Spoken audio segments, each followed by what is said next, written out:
Yo, lumabas na yung pinaka-aabangan nating hero sa MPL, si Masha. Pero hindi bilang jungler na inaasahan ko, bilang roamer, na nagme-make sense naman talaga dahil sa bagong mechanics niya ngayon. Samahan mo pa nung adjustment na ginawa ni Yawi sa emblem kasi gumamit siya ng unbending wheel na talagang bagay na bagay sa bagong mechanics ni Masha. At syempre yung adjustment din na ginawa niya sa build path kung saan kumuha siya ng casual molten essence kahit hindi niya naman kailangan mag-clear ng wave dahil position 5 naman siya. Lahat ng to magme-make sense mamaya pati kung ano ba yung mga condition na ginawa ng Echo para mapagana nila yung roamer Masha. Pag naintindihan nyo na yung bagong mechanics ni Masha. Kaya unahin na natin yung passive niya. May 3 HP bar si Masha at base sa bagong patch ngayon, lahat ng yun nagbe-benefit na ng 100% sa extra HP ni Masha. Extra HP, ito yung mga HP na galing sa emblem at items.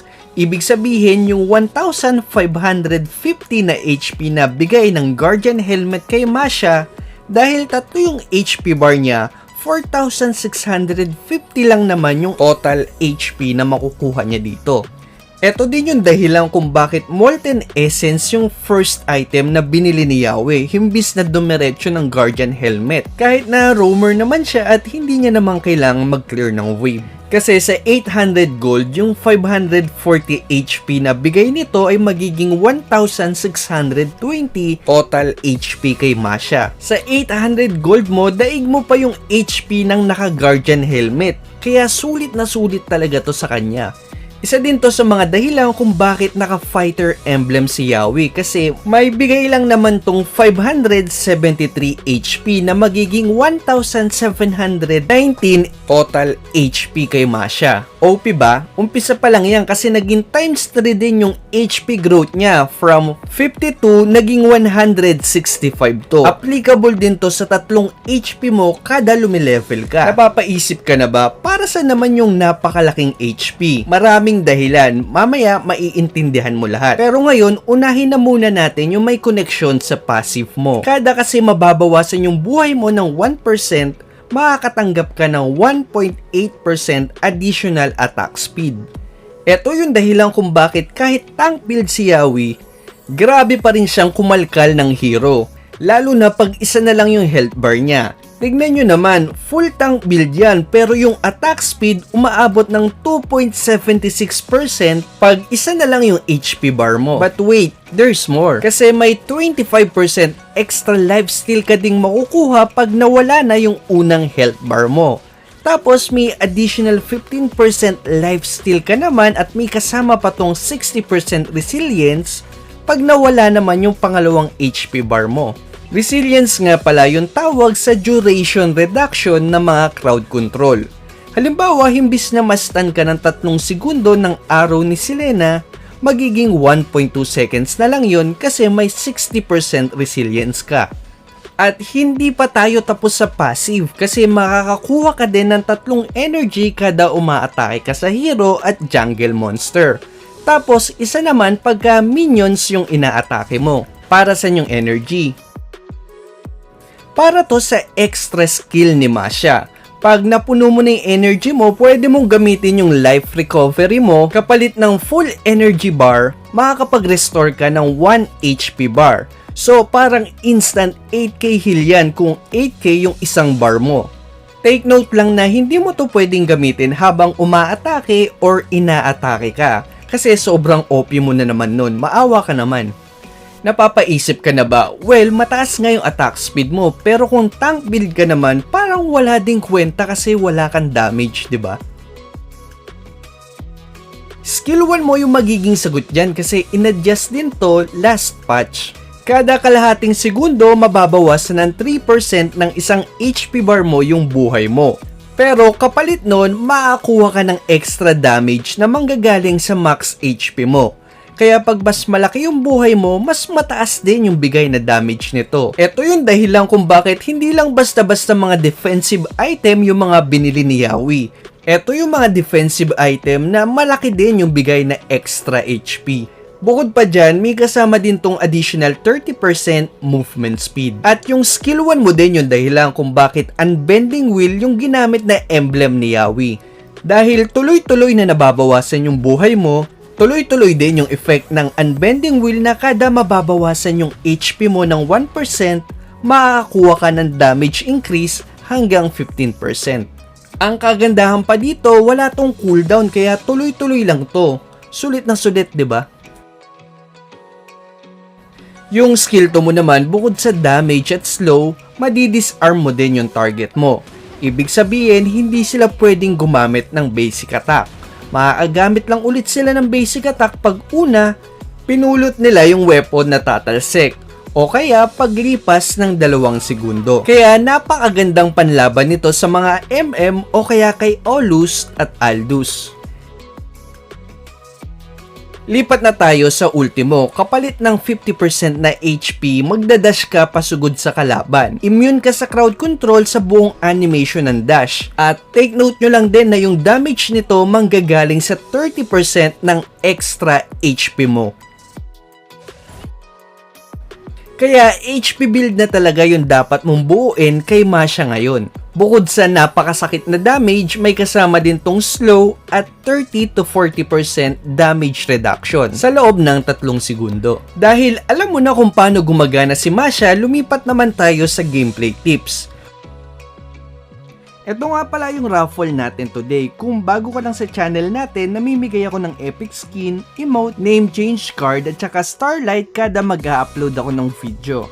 Ang kailangan nyo lang gawin ay mag-subscribe, i-like tong video to at mag-share ka ng tips or experience mo na connected sa topic natin. Para to sa mga subscriber natin na nag-uumpisa pa lang at gusto pang matuto. Lahat ng comments dito ira-raffle ko sa susunod na video. Ito na muna yung raffle natin ngayon.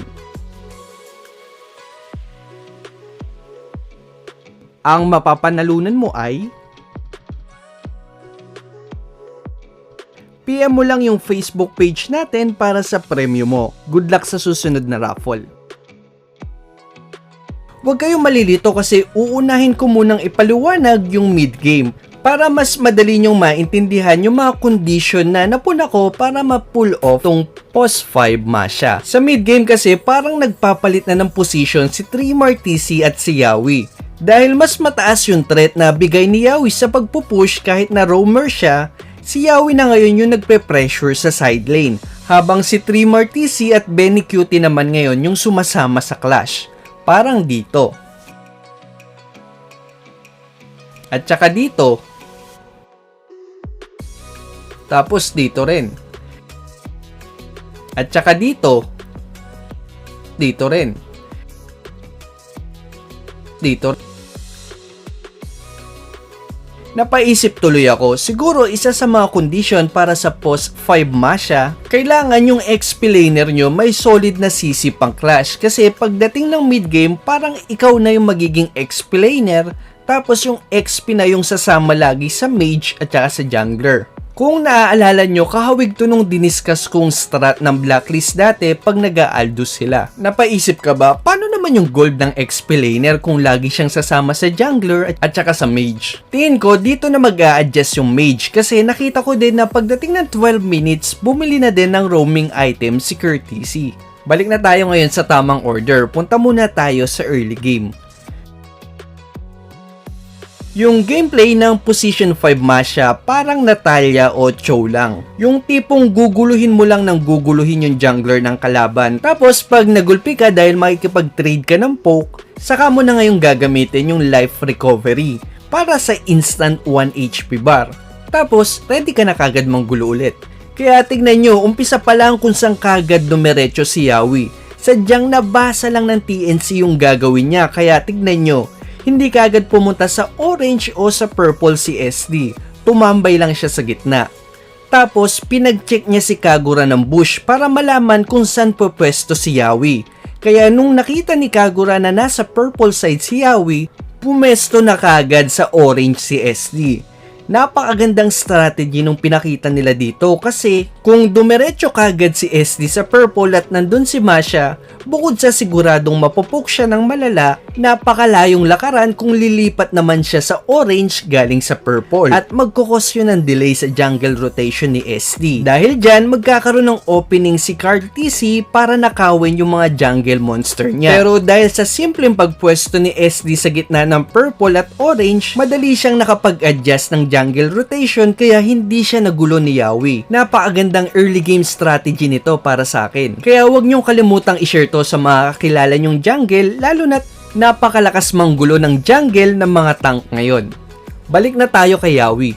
Tignan nyo, hinahanap talaga ni Yawi si SD para guluhin to, pero ang utak din kasi talaga ni SD. Imbis na maglakad siya mula orange papunta sa purple para hindi makasalubong si Yawi, nag-teleport na lang siya tapos saka siya dumiretso sa purple. Pero dahil isa lang yung goal ng post 5 Masha sa early game, hahanapin talaga ni Yawi yan kahit saan pa umikot yan. Dito sa turtle take nyo to makikita kung gaano ka-OP si Masha ngayon. Tignan nyo yung damage niya kay Kagura bilang position 5. Tapos dahil isa na lang yung HP niya, tamang life recovery lang siya sa gilid, tapos ready na naman siyang lumaban. Dito molten essence pa lang yung item ni Yawi, pero tignan nyo kung gaano kataas yung kaya niyang ibigay na damage sa ilang palo lang. Imagine, dalawa pa isinaw niya dito, si Escalera at saka si Bentings. At dahil na zone out niya yung Kagura at Johead, free turtle na to sa kanila. Pero actually sa game na to, parang ang ganda ding pangontra ng Johead sa Masha. Kasi tignan nyo, nag-aalangan talaga mag-commit si Yawi lalo na sa early game kasi pagka pumasok siya, ibabato lang siya ng Johead parang dito. Pagdating naman sa mid to late game, pag sumasama si Yawi sa clash, laging backline lang yung pinupuntirya niya. Tignan nyo naman kung gaano kaganda yung sandwich play na ginawa ni Yawi dito.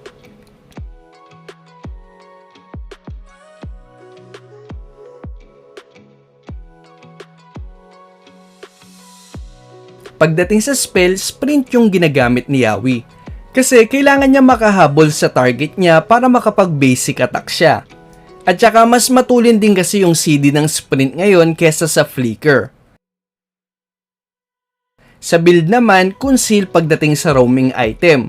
Kasi may dagdag din to movement speed pagka kailangan niya ng panakas o kaya pang gap close sa kalaban. Dikit na dikit talaga yung gameplay nito dun sa Aldous ni Wise dati na naka-roaming item din. Saka siya nagmo-molten essence pero hindi niya kagad to dinediretso ng curse helmet.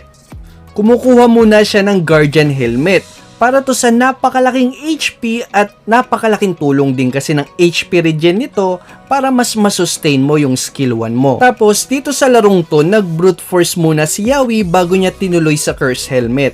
Pero tingin ko, kung malaking threat talaga yung mage ng kalaban sa match, pwedeng ituloy nyo muna yung curse helmet sa kayo mag-brute force. O kaya pwede ka rin mag-Atinas kung bitin talaga yung curse helmet. O kaya pwede ka rin mag-Antique Kiras kung physical damage naman yung main threat sa kalaban.